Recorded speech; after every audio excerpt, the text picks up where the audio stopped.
Bonjour Myriam. Bonjour. Keith Haring, on connaît ses œuvres. Oui.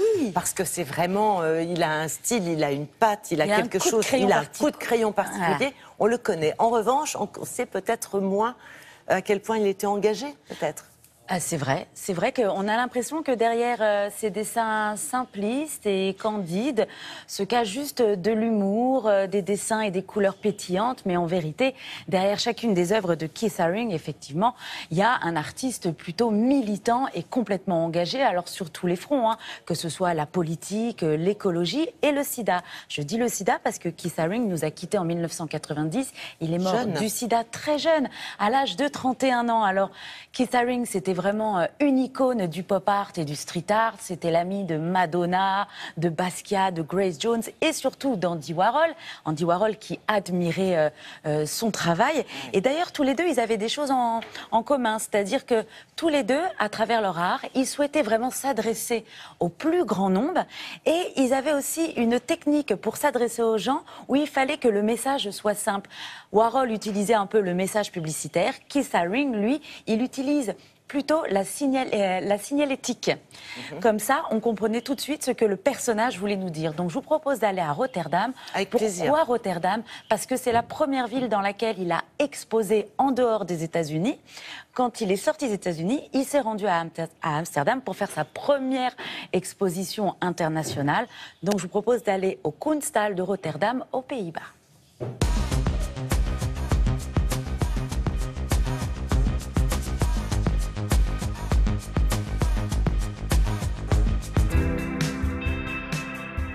Keith Haring a participé à sa première exposition internationale en dehors des États-Unis, ici à Rotterdam en 1982. Nous sommes très fiers de retrouver son travail chez nous aux Pays-Bas avec cette exposition. Keith Haring se sentait très concerné par les comportements humains. L'environnement était une de ses préoccupations et on le retrouve d'ailleurs dans son travail. Il était très engagé politiquement. Il s'intéressait aussi aux problèmes relatifs à son pays et ailleurs. Keith Haring n'était pas vraiment ce que l'on appelle un visionnaire, mais il souhaitait nous garder conscients de la réalité qui nous entoure. 25 ans après sa disparition, son travail est toujours d'actualité.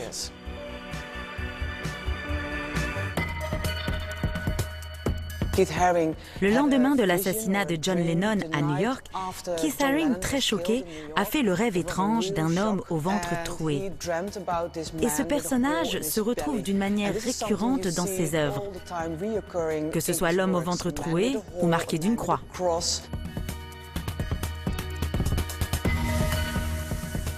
Keith Haring n'était pas un artiste anti-religion. Bien au contraire, il avait un grand respect pour les croyants, mais très peu pour l'Église, qui laissait les prêtres se faire beaucoup d'argent sur le dos de pauvres innocents lors de shows télé américains.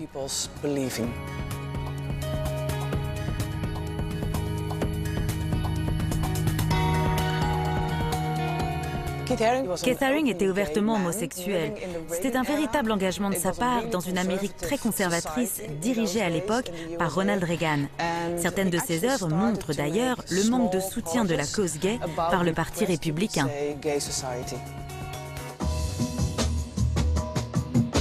Le travail des artistes de rue new-yorkais l'ont beaucoup influencé, notamment dans ses œuvres réalisées dans le métro, qui lui permettaient chaque jour de s'adresser au plus grand nombre.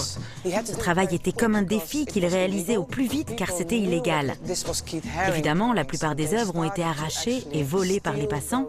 C'est aussi ce qui nous permet de les exposer aujourd'hui.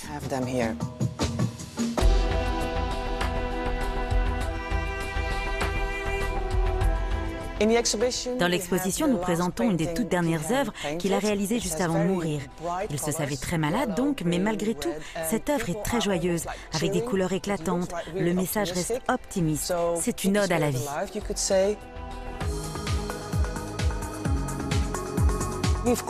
Tout le monde connaît plus ou moins le travail de Keith Haring, avec ses traits de crayon particuliers. Mais nous avons souhaité appeler cette exposition la ligne politique pour rappeler aux gens que Keith Haring est avant tout un artiste engagé qui, à travers son œuvre, nous rappelle chaque jour qu'il est important de se donner la main afin de vivre dans un monde meilleur.